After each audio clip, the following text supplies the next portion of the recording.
Welcome everyone after a long break. I am Siddhant Raturi, thrilled to host this webinar and reconnect with you all after a long time. Let's dive into today's session. Our topic for today's session will be good agriculture practices in small millets for higher productivity. Dr. AT Kishore sir, will serve as the moderator for this session, facilitating an engaging discussion and ensuring an interactive experience for all participants. Our panelist, Dr. T.S. Sukanya ji, Professor of Agronomy and Principal Investigator at Project Coordinator Unit, ICAR, IC, AICPR, CRP, and Small Millets Bangalore. Now, Dr. A.T. Kishore sir will continue with this. Namaste. Thank you for joining in this 26th edition of KhetiValah Dialogue. We have Dr. Sukanya with us. KhetiValah English Dialogues. The concept of KhetiValah, it is a brainchild of Sri K. Lakshman, and Haldari Communications is also his innovation.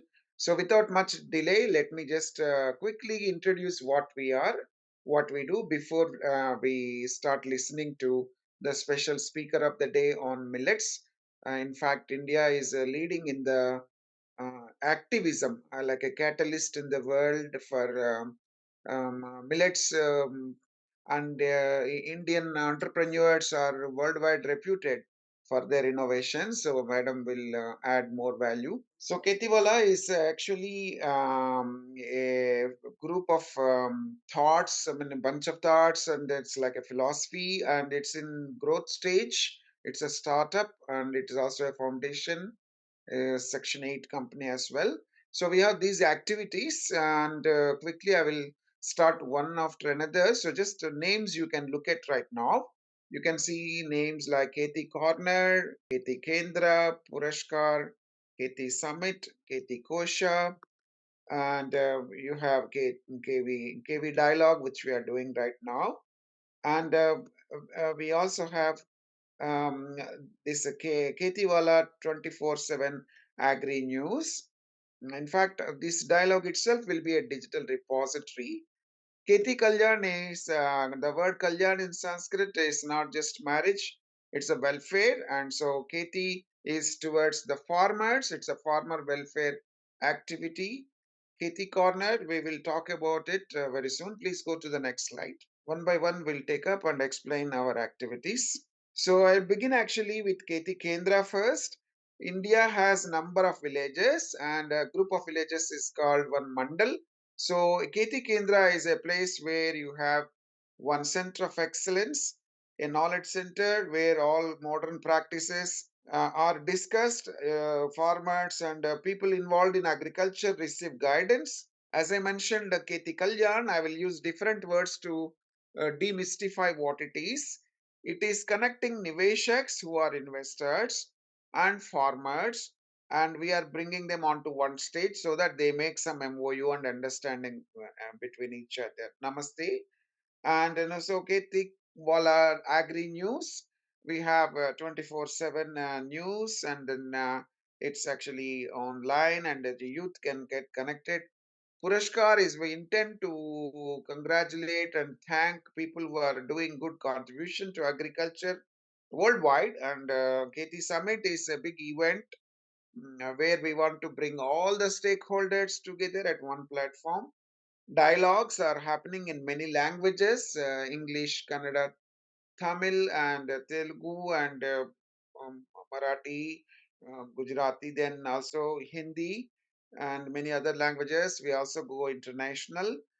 Kirti Kosha is recognize that there is a lot of work need to be done to make best use of the land that India has, 179.9 million hectares of land. Next slide, please. So in KV Dialogues, we bring like people like Dr. Sukanya, learned scholars, pundits, and their domain knowledge, and make that information and ideas available to others to discuss it further. And finally, the results will be given to the farmer for their action. So this is kind of discuss all the challenges, and especially nowadays we have like a water crisis. So millets is a very good approach. Health wise also, it's a more fiber, less calorie, more protein. Madam will explain you more details. Next slide, please. So magazine, we have a bi-monthly magazine. It's just 150 rupees. It's like, some expensive coffee day, less than the price of one coffee. So KhetiCorner, I really like this idea that all of us have ordered food, Zomato, Swiggy, but a farmer can also order but not food. He prepares food. What farmer needs is relating to the cultivable land.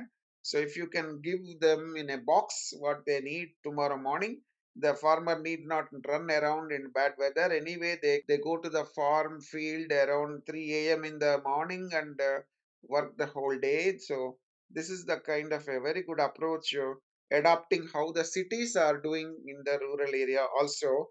This resonates very well with Dr. Abdul Kalam's mission and vision of Pura, provisioning urban amenities in rural areas. So I see a lot of potential for these Kheti corners to come up.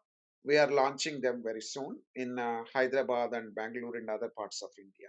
So, our global agri conclave we envision during September, a non-stop discussion on agriculture related topics, and inspire your youth to get learn, like like a master class for them. Those who have missed out some classes, this is the right time for them to get the whole lot of philosophy together, bundled in 15 days with every day 24 hours, 48 speakers, and continuously doing so for 15 days. It will be a record, world record actually. So we wish to bring these details to you subsequently. And this is the details actually. These are the topics on which we intend every day focused on one major topic, and 48 speakers dwelling upon them from taken from across 25 nations on these 15 agri categories. India has lots of agriculture universities, and even other universities are doing a lot of work on agriculture. And so overall there will be 700 plus speakers, and so many companies like 100 plus 150, and we have like 10,000 10 lakh attendees are expected, and we have 100 plus agri-tech companies are showing interest in this kind of activities. This is about me. I worked in Indian Air Force. I also worked in central government National Informatics Center, and I contributed to agriculture in drafting a Bureau of Indian Standards recommendation for UAVs, the drone. The T-shirt I'm wearing is that of a training organization that started preparing Indian youth for Namo Didi project, like self-help groups. Indian government is giving 1 lakh drones to number of villages, and India has 6.5 lakh villages. So that way, agriculture drones are going to be very prominent. And millets is also one of the areas that also inspired me, and I continue to interact with the professors like.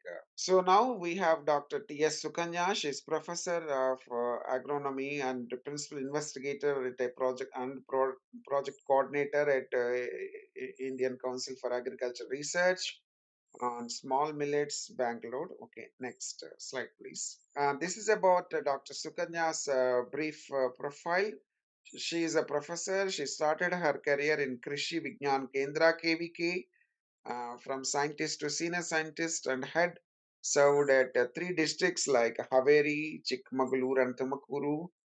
And recently, I had been to Tumakuru University and Siddhaganga University. Presently, working as a professor and principal investigator at project coordination unit of ICAR AICRP on small millets in Bangalore. She has vast experience in agriculture extensions, seed production, frontline demonstrations, capacity building programs, and small millet agronomical research. She has brought out 14 technologies in small millets agronomy and engaged in formulation and monitoring of small millets, trials and frontline demonstrations of ICAR, AIS, and small millets in development of small millet varieties. She has handled projects in extension, research, and engaged in teaching and guiding postgraduate students at University of Agriculture Sciences, Bangalore. We met the Vice Chancellor and we keep interacting with him, Dr. Suresha sir. And she has published 7 books, good number of book chapters and research articles in reputed journals and scientific bulletins, and several research and extension literatures. For the contribution for her services, she is honored with recognitions from various prestigious societies in recognition of her technical work. We are very honored and happy, ma'am, that you have taken out your time from your busy schedule on a Saturday evening. So the floor is yours, audience. Kindly keep noting down your ideas and questions, even for interactions. And you can use a hand gesture. Soon after ma'am finishes her core of the subject, Q&A will be opened up and we can wind up in 1 hour approximately. Yes, ma'am, you can take over from here. This is our details, business at the rate KhetiValah.in. This is address, Bangalore, Hyderabad, Haldari. You could actually let ma'am to share her PPT now. Meanwhile, I look at chat. So you can continue to use the chat for social interactions and type your questions there so that someone amongst us will read. Yes. Thank you, ma'am. The floor is yours. Thank you, sir. Thank you for brief introduction about your organization.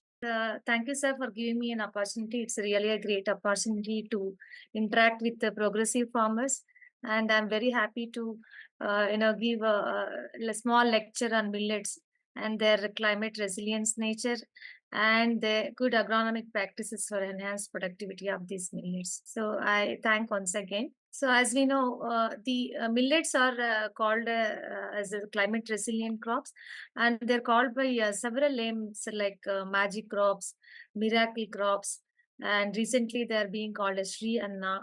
So last year, so and they're also called as Nutri-cereals and contingent crops. So these are all crops we address. These crops, millets are having ample opportunities for a farmer from dryland region.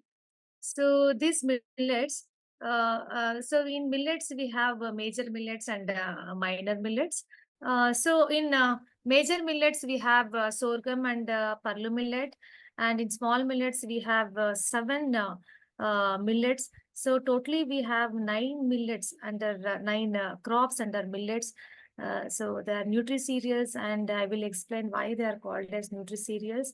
So the first major millet is sorghum, and the second major millet is parlu millet. And so these 2 millets, and along with the finger millet, they occupy around 90% of the total millet area. So rest of 10% is covered by the other rest of the millets. So finger millet, it is being called by ragi. Ragi is usual name we call. Then foxtail millet, it is of course these millets are called by different names. Foxtail millet, and then kodo millet, little millet, proso millet, barnyard millet, and one more is brown top millet. So this brown top millet, earlier there was no research at AICRP. So from 2018 you have been conducting many research on this particular millet. So totally we have 9 millets under so this particular group. So they are called as climate smart crops and farmers friendly crops, as they can withstand the climate vagaries. So why? Because they're having the what do you call? They have the capacity to overcome the effects of the climate vagaries. So then they are highly adaptable. We can see these millets from 0 meter above sea level to more than 2,500 meters above mean sea level. So even up to the Uttarakhand area where we have a higher altitude, there also we can grow these crops, and they are armored with C4. See, they are also called as C4 crops because of that they thrive better under moisture stress, and these are environment friendly because the the incidence of pest and disease is very less when compared to other crops. So that is why they are called as environment friendly crops, and because of their C4 nature, they have higher water use efficiency and input use efficiency. because of their C4 nature, they are highly input efficient crops, and they are, though we call they are low input crops, but they equally show responsiveness to high input management also. So that is there, and the varieties in almost all crops we have varieties. They're having very good yield. Then they're having the moderate resistance for some pests and diseases, and also some varieties are resistant to lodging. So these are the advantages we have in the latest cultivars. And some of the in some of the crops, for example, like in proso millet and kodo millet, the latest cultivars, they yield up to 50% than the cultivars at farmers practicing. And these millets are having multiple uses. In addition to the food, healthy food, we can also use this millets as feed, fodder. Fodder is a very good fodder, especially finger millet. As Sir pointed, in Tumkur, we have more millets and more farmers. They grow this finger millet even only for this fodder. So that kind of the palatability nature is found in these millets. And in some of the millets, for example, like in sorghum, sweet stock sorghum, or even the finger millet also, there is a, they are used for production of bioethanol. So they are industrial. So they also serve as industrial raw materials. So because of these major benefits, these millets are called resource smart and climate smart crop, and also as farmers friendly crop, environment friendly. So by several names. So these millets are not only like even other countries also we can see this millets, like India, Nepal, African countries, then Sri Lanka. So this, as I told, is African like Ethiopia, Nigeria, Sudan, Kenya. So these are all Malawi, and even China and Japan also we can find these Nutri-cereals. So coming to our country, so this finger millet is almost found in almost all states except few states in east and western parts of our country. So major the growing states are Karnataka. In finger millet, around 65% of the area we can find in Karnataka alone, and also it contributes to around 60% of the production. Then Maharashtra, Uttarakhand, Tamil Nadu, Andhra Pradesh, Jharkhand also. Jharkhand. So there also we can find a good finger millet crop. Odisha, Chhattisgarh, and Telangana. So these are the important millet growing states we can find. Then little millet mostly in middle part of our country and also southern part. For example, like middle Madhya Pradesh, Jharkhand, Orissa, Gujarat. Gujarat is also a very good state for growing this little millet. So these are the states you can find this little millet. Then kodo millet. Kodo millet is actually a middle part of our country. For example, in like Madhya Pradesh and Dindori region, it's known for kodo millet and also little millet. So Chhattisgarh, Maharashtra. In Tamil Nadu, speciality of this Tamil Nadu is we can find all millets in one state. So that is only in Tamil Nadu. In Karnataka, we can expect around 4 millets. Then barnyard millet, it is seen in northeastern parts like Uttarakhand is a major state where we can find a good crop of barnyard millet. Then followed by Uttar Pradesh. In Karnataka, very few patches we can see MP, Northeast, and Tamil Nadu. So these are the barnyard millet growing states. In with respect to foxtail millet, AP stands first, then followed by Karnataka. And even in parts of Madhya Pradesh, Tamil Nadu, and Chhattisgarh also, we can see good crop of foxtail millet. And in proso millet, Bihar contributes more to the production and also area. So then followed by Tamil Nadu, Karnataka, and Maharashtra, and few patches we can see proso millet. So among all millets, the proso millet is a short duration crop. We can expect this crop 65 to 70 days. 65 days itself we can harvest the crop. This is the shortest duration millet available. So then brown top millet. So brown top millet also southern the states of our country we can see this crop. In Karnataka, especially in one district and that is Tumkur, and also Chitradurga, then cola. So there we can find this crop. And it is said to be, very nutritious. That is why the brown top millet rice is having, fetching more price. And I also wondered, 250 rupees per kg brown top millet. It is fetching that much high price. So and this is with respect to the growing states, the millet growing states in across our country. So millets are we already said it is a nutri-cereal. Why? Why? What is the speciality when compared to rice and wheat and maize? So why they are called nutri-cereals? Means they have very good amount of fiber. So we know a crop or a grain which is having more dietary fiber, it is having many health advantages, and it is a gluten free. So we know some people are very allergic to gluten. So for such people, this millet is a gift.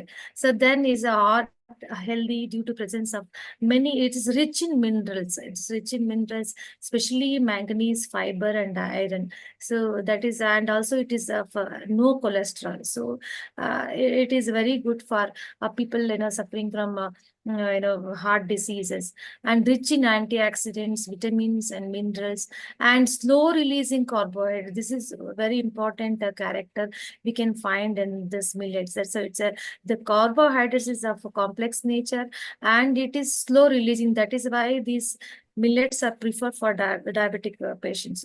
So this is with respect to their nutritious nature. And when compared to wheat and rice, they have a quality protein and high fiber and rich with minerals and vitamins. So that is why we call this as a nutri-cereal. That is why even doctors are prescribing these millets for all age groups. And how to enhance the farmers' income? This is the biggest question what we face. How? So the the if we compare the production and productivity of these millets compared to other crops, it is less. Why? Means we grow these crops in where the no crop comes, and we also don't take up important agronomic management practices.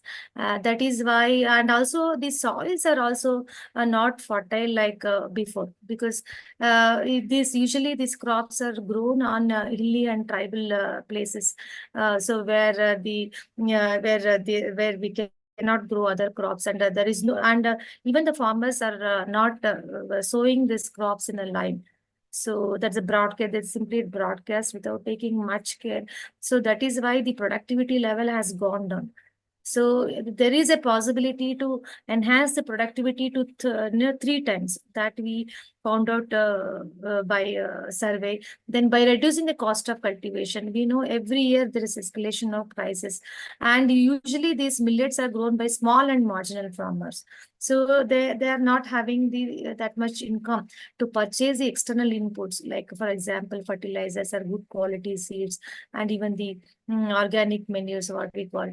So that is why the inputs what we are supposed to give, we cannot give in time. So that is why even the productivity is also less. And why how to so what as I said, there's an escalation of prices, fertilizers.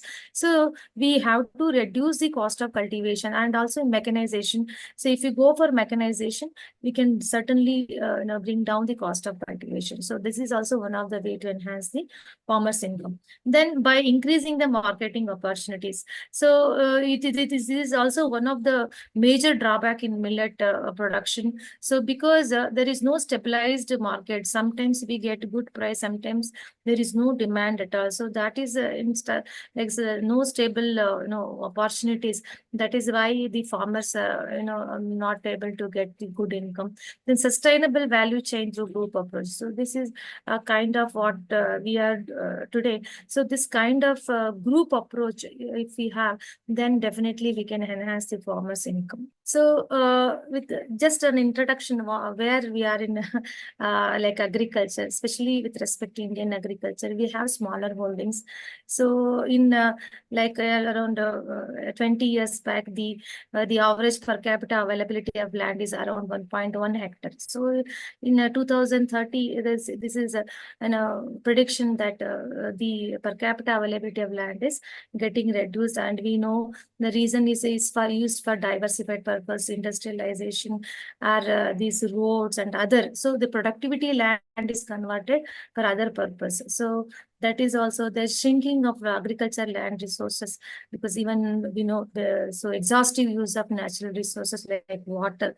So there is a lesser availability than depleting groundwater table, as I said. So now in Tumkur, in parts of in parts of like in few districts of Karnataka, we have to dig the borewell up to 2,000 feet. So there also borewell, they get failed. So that is why the groundwater table is also very low. Then increased cost of production, as I said, due to continuous escalation of prices, and even the labor cost is also very, it is not at all at our hand. Then less external inputs because of this income level, then low farm income, then increasing environmental pollution. See, these are all the challenges in Indian agriculture. So changing climate. So every year the climate is also changed. So that is why these millets are one of the best option. So then productivity, that is why productivity has to be enhanced. So these are all the, the current status are challenges in our Indian agriculture. So now we have reached that we cannot expand horizontally. Any land or any area, we cannot expand. Only with limited productivity enhancement is only possible way. So if we go for visiting the area, how the quinquennial mean area before Green Revolution, the millet area was around 35 million hectares. So during the Green Revolution period, and we know why, because there is a enhancement in the irrigated area. Some crops were provided with procurement provision and more encouragement, varietal development. Because of these reasons, millets got neglected. So now if we compare with today's area, so almost 56 to 60% area has been reduced. So drastically, the area has been reduced before Green Revolution to till now. Then so earlier, during 65 to 70, the millets were, they contribute around 20%. Around 20% to the total food grain basket, but whereas now they contribute only 6% towards the food basket. So this is the effect. Then, very interestingly, the productivity of the millets has gone. 228%. There is increase in the productivity of these millets, though the area has been drastically reduced. So and this might be a reason, now food is dominated by rice and wheat, and resources are declining, and the no stabilized market. These are the some of the reason why millets got reduced.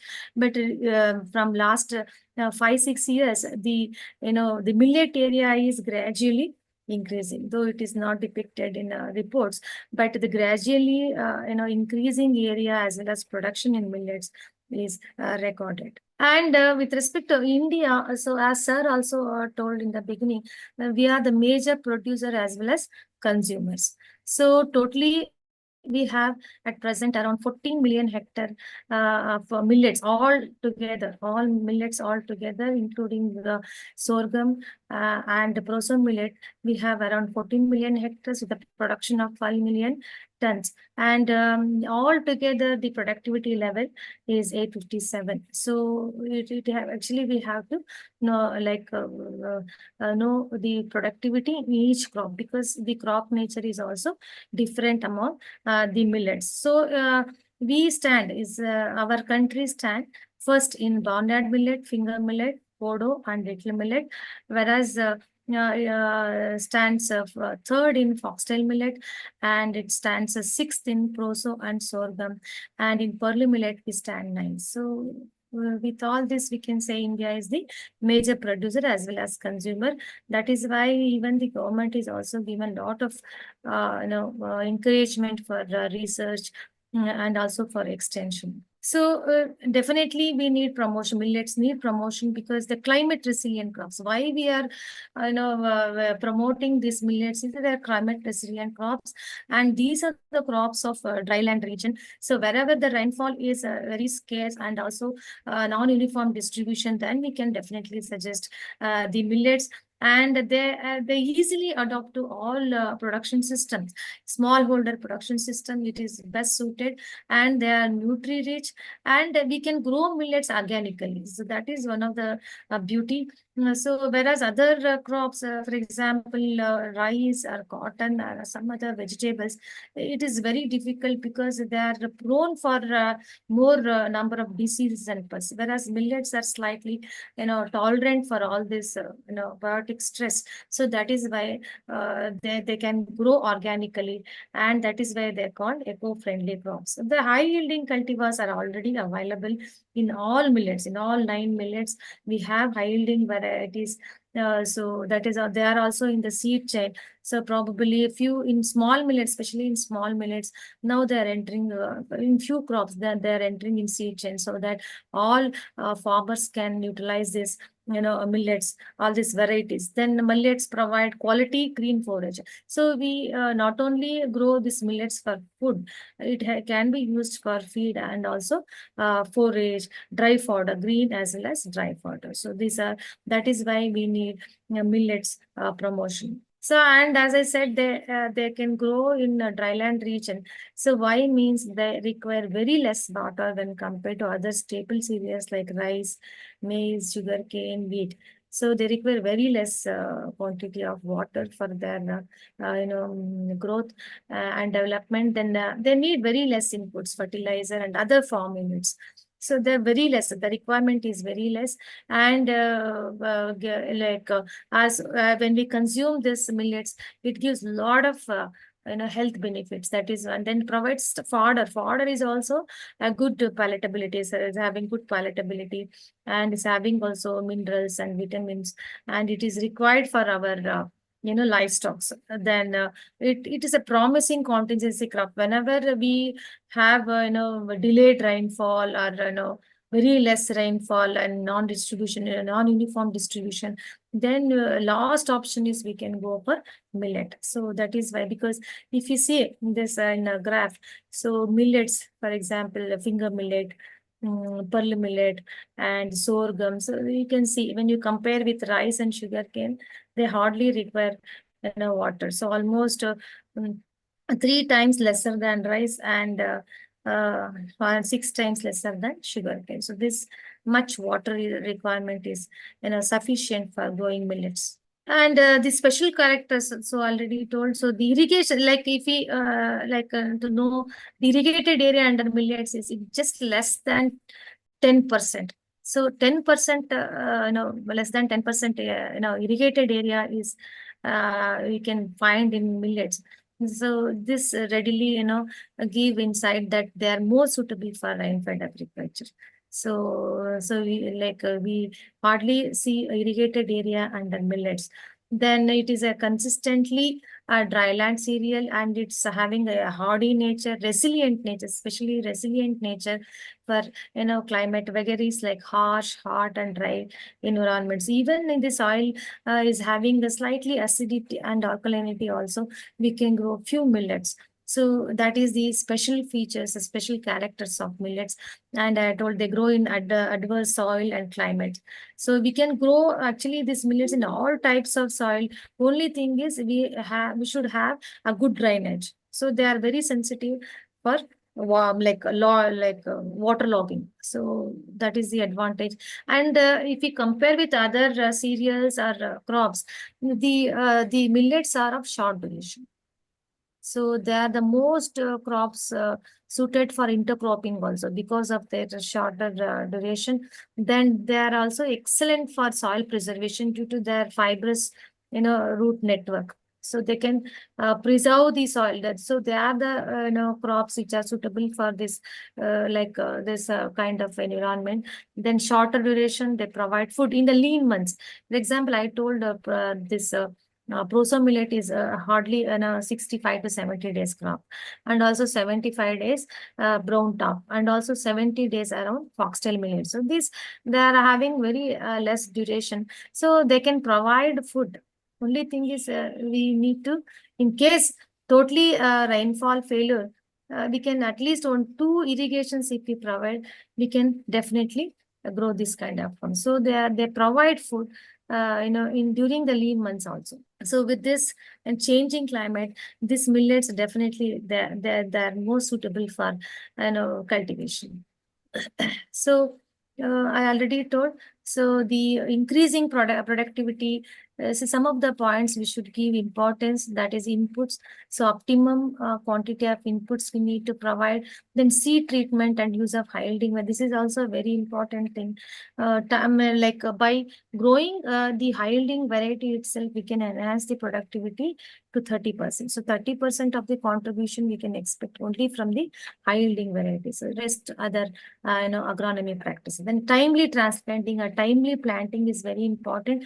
Even a day late, it also having little effect on the productivity of the crops. That is why timely sowing or timely planting is necessary. Then planting, as I already told, most of the farmers are not going this sowing in a row. So this is just a broadcast. So if we go for broadcasting, we cannot take the intercultivation or the weed management.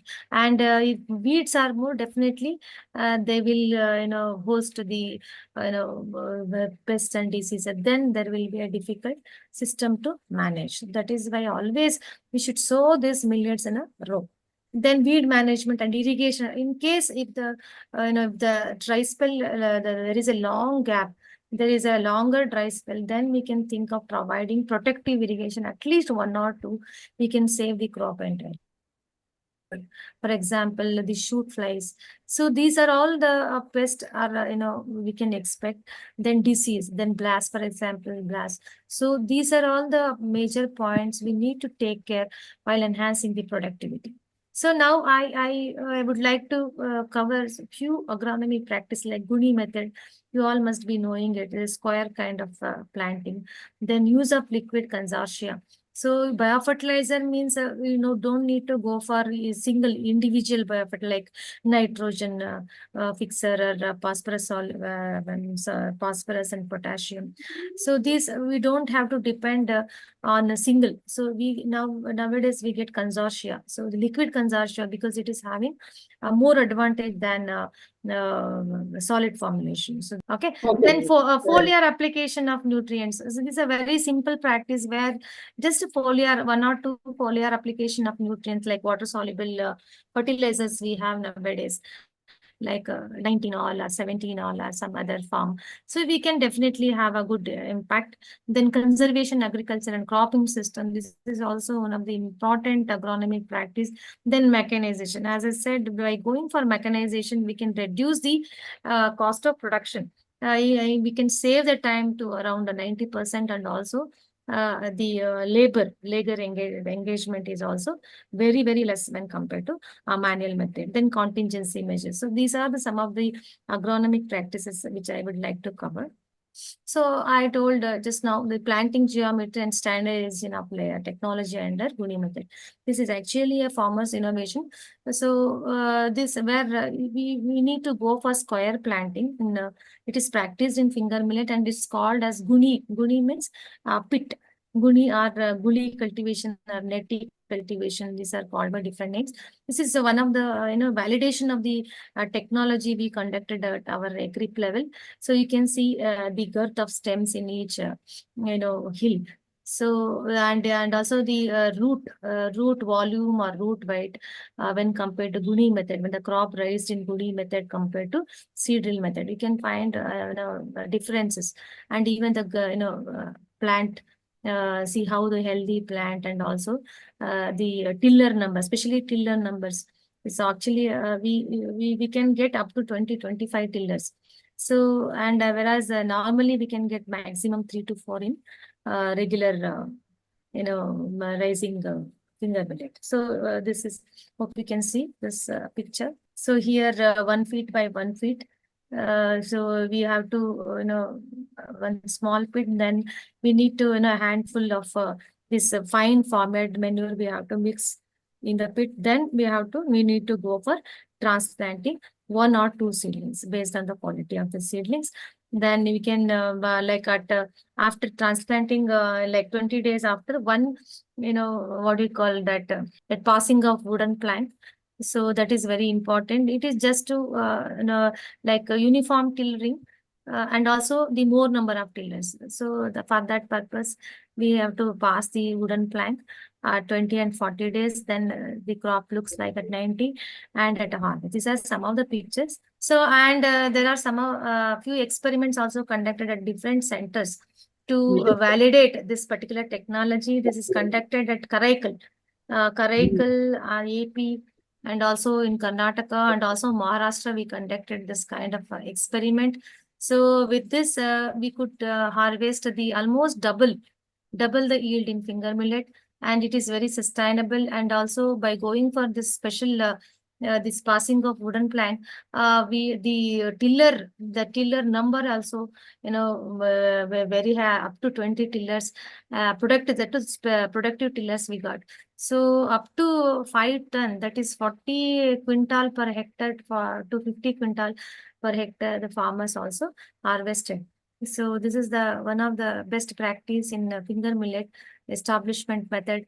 And also in experiment conducted at Karaikal, they added it as 38,000. So 38,000 was audit return and reduced cost. Only thing is we need labors while transplanting and making that formation of goodies.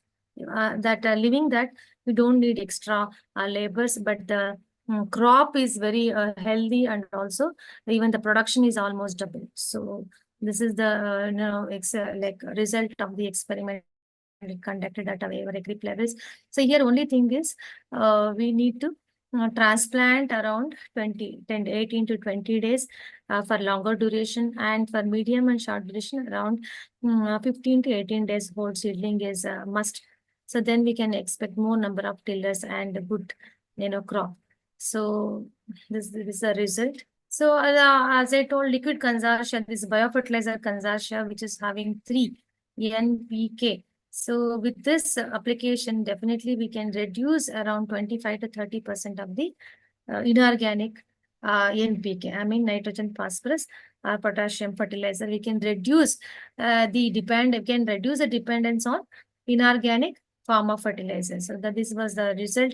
And as we know, so though we provide and though we apply the NPK fertilizers, but the amount of nutrients absorbed by crop is very less, around and again it depends on the nutrients also, different nutrients also. So for nitrogen, maximum up to 40% the crop takes, whereas phosphorus and phosphorus are just 30 to 35% is maximum, because we know it is liable for many losses, either nitrogen or phosphorus. That is why we need to go for the this kind of organic formulations. So this definitely has a role in reducing the dependence on the inorganic form of fertilizers. So not only on the crop performance in terms of growth, development, and productivity, I mean yield, there is also improvement in the soil fertility also. So it is one of the index, like this bacterial this microbial population towards the productive soil fertility. So whenever we provided with organic formulation, that is consortia, so in all the treatment, there is a substantial improvement in the microorganisms population also. For example, bacteria, fungal, actinomyces. This further indirectly result in increasing the soil fertility. So this kind of result we got in our ECRIP experiment. And also we conducted, so we know there are yeah, like nano fertilizers, nano liquid urea, or NPK, nano like DAP, nano zinc, they're also in the market.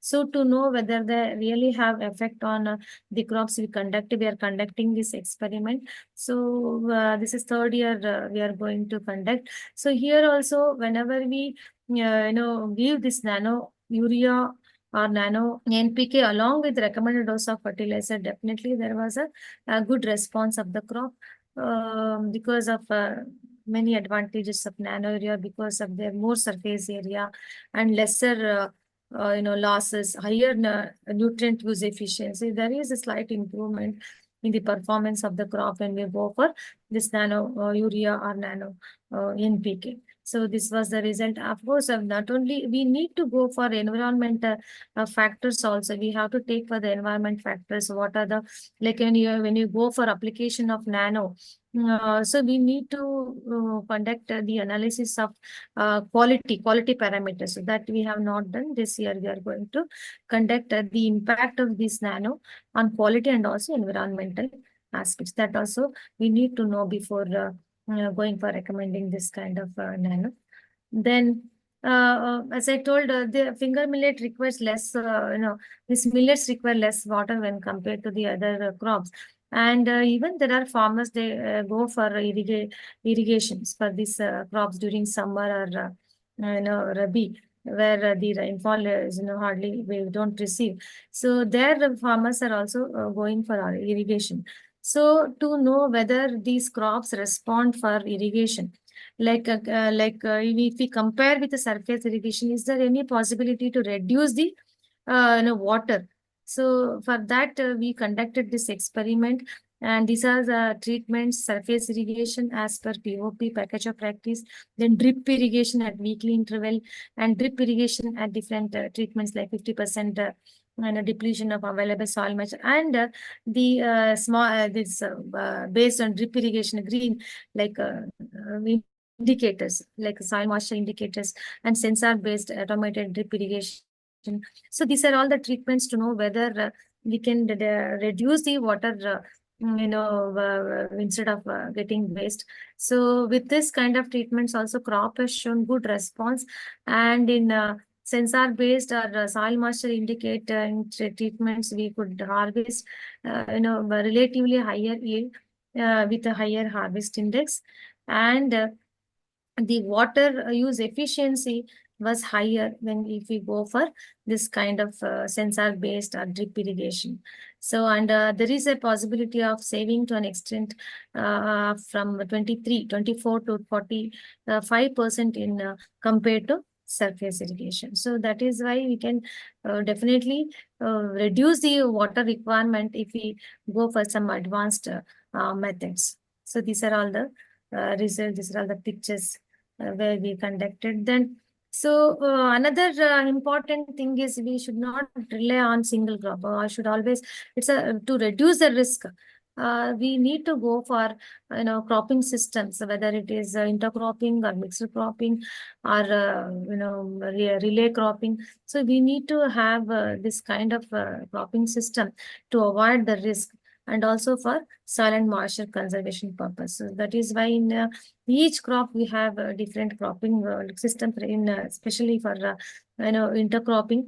So based on several factors, and so in our dryland scheme, they have conducted large scale demonstration on practicing this like in situ moisture conservation through furrow for improving the productivity. So this is the 8:2 after 8 rows of finger millet or 2 rows of pigeon pea, and between the 2 rows there is a furrow for moisture and water conservation.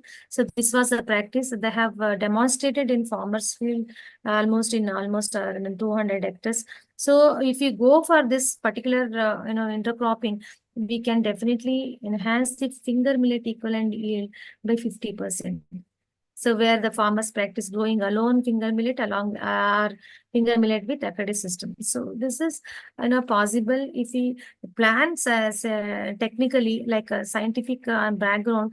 If we plan some of the cropping system, definitely we can enhance the equivalent to yield.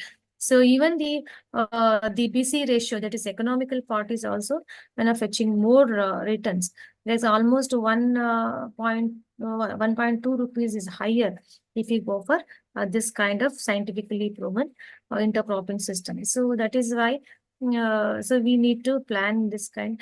And even we say like a farmer who follow this kind of intercropping system, there should be some incentives like to encourage the farmers or for horizontal spread of the technology, because it is going to conserve the moisture as well as our soil. So this kind of approaches should be taken in the group.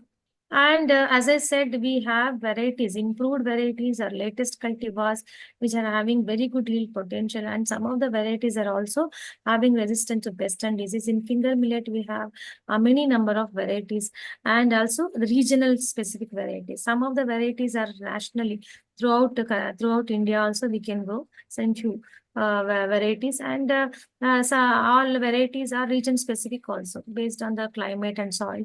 Also, they have developed the region specific varieties. And in foxtail millet also we have number of varieties, and DHFT 109-3 HMT is little old, whereas SIA, this is released from Nandyal. Nandyal means Andhra Pradesh. So Narsimharaya is also HN46.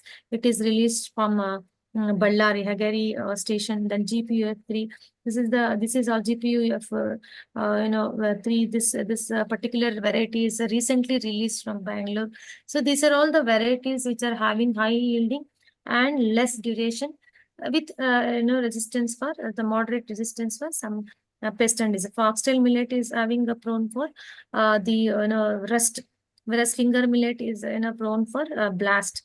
So whether it's a neck blast or finger blast or leaf blast, these are the different kinds of blast we can see. And some of GPU, especially GPU series, are having the resistance for this pest. And MR. And in finger millet, we have 3 types of varieties, like long duration varieties, medium duration varieties, short duration varieties. So people like farmers who want to sow this crop during June, they can go for long duration varieties. So the long duration varieties are around 120 days to 130. So more than 4 months duration. Whereas medium duration varieties, almost 3.5, like 900 to 115 days. So in case if we receive rain during July, then we can think of growing this medium duration varieties. For short duration varieties, we can grow in August.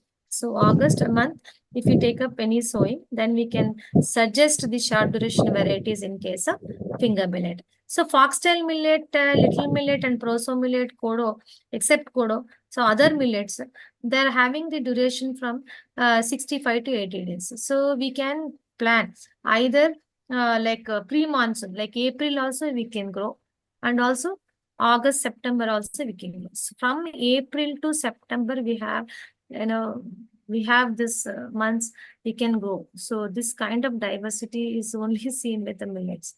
And even summer also we can grow this crops with a good 3 to 4 irrigations is sufficient. Sowing time, because the seed coat is very hard. So that time the soil has to be moist. Otherwise, the germination will be a problem. Then at tillering. Tillering is also a critical stage for moisture. That time also we need to provide one irrigation. Then panicle initiation, the ear at formation stage, that also. So this 3-4 irrigations is sufficient to raise the millet crop. So here among millets, kodo millet, in Kannada we call haraka. So I think in Telugu, varagu. Okay. This particular millet is having long duration, 140 days, 145 days. Still a very long duration. There's a June they used to sow. But now these years, we also have varieties which are having 3.5 to 4 months. Okay. 100 to 120 days duration kodo millet is also available. In case of barnyard millet, also we have number of varieties. And in brown top millet, that is in Kannada we call korole. So we have varieties HBR2, GPUBT2, GPUBT4, and this year also one more variety is released at national level. So these are all the important varieties we can see in this different millets. So then with respect to agronomy management practices, so how the soil moisture conservation plays a role. So this is very important. So in case of like the always we say good land preparation is must. Good land preparation is must because these are all the small size grains. Okay, that is why the land plowing always we earlier each family is having the bullock pair, so they used to go for deep plow once, then followed by two types of harrowings, then sowing used to take place. Nowadays we all have dependent on tractor, so that is why the even the productivity levels are also gone down. So there was an experiment to know whether the soil depth, penetration of moisture, as influenced by plowing. How the moisture plays an important role. So when the soil was plowed to a depth of 30 to 60 centimeter, like we can have a good soil moisture when compared to unplowed area. So this is one example where the plowing plays an important role. And then precision in the sowing time. I already told even 1 day difference in sowing also makes a lot of difference. And the effect of sowing time on yield of finger millet at different centers. Of course, this depends on the climate also. So in case of like if we sow the crop during July first fortnight, and if we compare with the September first fortnight sown crop, there is drastic reduction in yield. And also there is gradually declining. The always early sowing is always better. So timely sowing is also it's a low cost management practice, but still have a very good role in the performance of crop. So these are all the two places where they're conducted in both places also. So the sowing in July month, either first or second fortnight, we can have a good crop. So this was the result. Then effect of plant populations. And one more experiment, how method of you know like population the plant geometry, how it has impact, that also around 2 to 4 lakh per hectare. Simply we cannot broadcast. So even in the family also, if in one house also, if it can accommodate five, if more than 10 people stay, means we can imagine how much trouble. So same thing, even the plant population is plant geometry is also very important. Up to 4 lakh, we can up to 2 to, 3 lakh is optimum. So that kind of plant population per hectare, it will have a good impact on the growth and development of the crop. So the again the different locations, normal time of sowing also. So timely sowing is better than method of establishment transplanting. It is also one of the contingent practice for this climate. So whenever we go for transplanting, definitely there is enhancement in yield. Only thing is we need more energy we need more labors during the transplanting and nursery. So Ma'am, can we conclude in 5 minutes? yeah, sure, sir. Sure, sir. This is important. Then, so biofertilizers. So whenever we use biofertilizers, all three together, there is a increase in yield, and also weed-free environment is very important. At least up to 3 weeks, we need to maintain the weed-free situations to have a major impact. And then the intercropping and fertility management. So whenever we go for a good cropping system, definitely we can enhance the yield. And especially this slide shows, there is a removal and addition. There is a gap is increasing at every decade. So and every decade there is a yield per kg of input is also drastically reduced. Then and every decade we are having the deficiency of micronutrients. So for all this, the remedy is to go for integrated nutrient management. And in the millets, usually farmers they don't go for potassium management. So potassium is very much required for dryland crops because of several advantages. So we need to go for potassium application. For example, of course, it differs with the different millets. So the potassium needs a major So generally, the blanket recommendation is there. Like if you go for blanket recommendation, though, like it will not take these spatio-temporal variations. So that is why these so different advanced recommendations are there. So we need to go for site-specific nutrient management. So this is also one of the important thing where the site-specific, where the where in a soil where there is a deficiency, then we can enhance the application of that particular nutrient to have a more yield. So the mechanization is also very important. And I told we can expect 90% reduction in the cost of production, and also at save in time, and also labor number is also reduced. So always in a group approach or a cluster, if we take the millets, then if we depend on this mechanization, it definitely farmers will get a more benefit. These are the different prominent millet intercropping system across countries. So different states are following different practices. Most of the farmers are going for intercropping, and some in AP they are following relay cropping also in case of sorghum. These are some of the pictures we have taken. So these millets are having physiological advantage also. For example, the finger millet, it can withstand the temperature variation also. Like more than 36, definitely it causes sterility. But finger millet and one more millet, so the pearly millet, especially pearly millet, they can withstand this temperature variations. So this is the physiological advantage, and also they're having C4 nature, and also the consequence of drought at different phase also having the impact on reduction in yield. So terminal grain filling stage, if the drought occurs, there is more than 100% yield reduction. So these are the study base. So these are the prominent millet technologies as already explained. So we also conduct frontline demonstration at farmers field, and our themes are introduction of releasing varieties, and then bio fertilizers are organic based nutrient source, then into INM, and then the timely sowing and line sowing and transplanting, then optimum weed management practice and need based plant protection measures. Whenever the incidence of pest and disease cross the economic threshold level, we need to go for need based plant protection measures, then harvesting, then intercropping system, and also we have to encourage the formation of farmers groups to facilitate processing, value addition, and marketing. At few centers, they have processing centers, value additions. They give capacity building program for farmers. So these are the technologies we address in the frontline demonstrations. So if we compare the improved practices with the farmers' practice, there is a drastic reductions. Like in case of improved practice, on and around, we can expect around 35 to 40% yield enhancement at improved practice demonstration. So and also even in the finger millet, if we compare like over years, there is almost 25%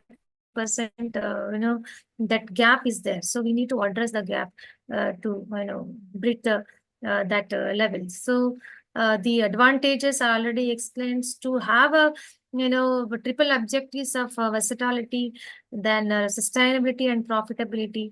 So millets based farming techniques are very important. So as I told, they are resistant to drought, floods, and harsh temperature, and even the soil diversity also we can grow these millets. And one more important, they are also called famine reserves. So, and there are reports which say we can keep these millets for more than 10 years also with same quality. But as per the research, the quality of the grains, if we can definitely store these grains for 2 years and beyond. So only thing is, after the this processed grain, it is having little problem for storage. So these are the climate resilience traits. I already told there are very short duration crops, and only the cordon millet is having a little longer duration. And we can find from low altitude to high altitude and lower rainfall also. These are the distinct features. I already told they are rich with the minerals and vitamins. And there is a scope for improvement of these agronomy traits like yield. I told this 30-35% yield gap is there. Then harvest index, so that we can have both grain as well as fodder, then total biomass, productive tillers, and in some of the millets we noticed lodging. So that is also there is a research need for this approach. Then seed chatting, seed size also we can have scope for enhancing. So totally it is millet is a smart food. It's good for the farmer because of the several advantages. It's good for the consumer because it's having nutritional benefits. Then good for the planet because it is environment free, so less usage of chemicals. So this, of course, there are challenges, backward challenges and forward challenges. Forward challenges, you all must be knowing, warehouse and high cost of transportation and storage to the market, then lack bargaining power. Whatever they say, middlemen, we need to sell. So that is a linkage. Then no value addition, little. So these are all the challenges of individual farmer. So these are the constraints: low productivity, non-available, good quality. Though we seed chain, so coming to seed chain, it takes long years. So that is why the availability of quality seeds at farmers get, so it is less. So the lesser shelf life of value-added product shelf life is very less. So that is there. And dearth of continued demand, there is no stabilized market. So and these are the some of the constraints in millet production and future research thrust. So like lack of animal power also. So that is also one of the reasons. Then less small machineries. So wherever these millets are grown by small and marginal farmers, so small machineries we require to carry out the operations. So then moisture stress during the establishment and vegetative stage. Because of this climate vagaries, the productivity is low. Then crop establishment, nutrient management, so integrated approach we need. Then cropping system to avoid the risk.